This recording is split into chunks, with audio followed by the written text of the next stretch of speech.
আমি টুটু সাধু। আমার চ্যানেলের নাম ক্যামেলিয়া। আজকে আমি একটা গল্প বলছি। গল্পটা হলো আমি পড়েছিলাম পড়ার সংস্কৃত বইয়েতে। সংস্কৃত বইয়েতে পড়েছিলাম যে তিনজন দুষ্কৃতী তাকে ঠকাবার জন্য শুধু ওরা বসে থাকে, এবং সে ঠকানোটা হচ্ছে নিপুণভাবে ঠকাবে, মানে যেটা কেউ ধরতে না পারে। এইরকমই তিনজন দুষ্কৃতী। একজন ব্রাহ্মণ যাচ্ছে যজ্ঞের ছাগ নিয়ে। যজ্ঞের ছাগ মানে হচ্ছে যজ্ঞ করার জন্য ছাগল বলি দেওয়ার জন্য কাঁধে করে নিয়ে যাচ্ছে, একটা নধরকান্তির ছাগল নিয়ে যাচ্ছে।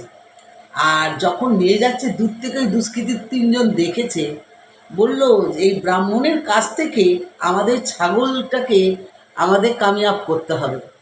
হ্যাঁ, আর সেই জন্য তখন কি করলো, বলল তাহলে এক কাজ কর, এক এক এক কিলোমিটার 1 কিলোমিটার দূরত্ব করে তিনজন বসবে।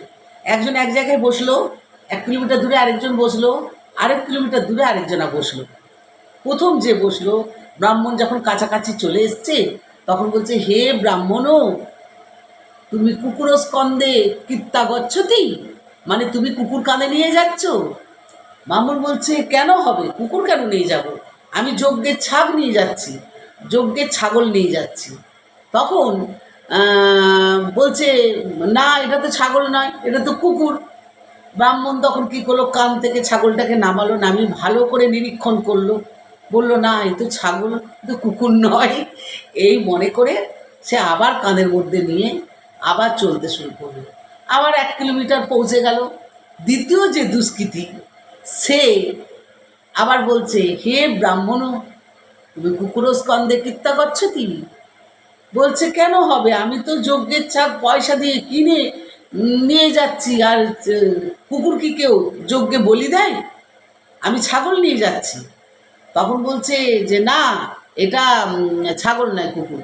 আবার ব্রাহ্মণ নামিয়ে ভালো করে নিরীক্ষণ করে দেখে কাঁধের ওপরে আবার চাপিয়ে নিয়ে চলতে থাকলো।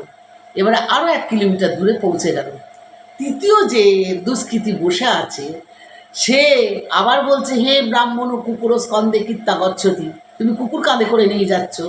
তখন বলছে, আমি এতটা ভুল করলাম, আর এনারা তো আমাকে তো চেনেই না, আমি এক জায়গায় ছাগল কিনে নিয়ে যাচ্ছি, প্রথমের ওই লোকটাও বলল যে কুকুর কাঁধে নিয়ে যাচ্ছি, আমি বিশ্বাস করলাম না, আমি আবার হাঁটতে শুরু করে, দ্বিতীয়জনও বলল কুকুর কাঁধে নিয়ে যাচ্ছি, তা আমি আবার তুলে নিয়ে এলাম। এবার তৃতীয়জন, সেও বলছে আমি কুকুর কাঁধে নিয়ে যাচ্ছি। তখন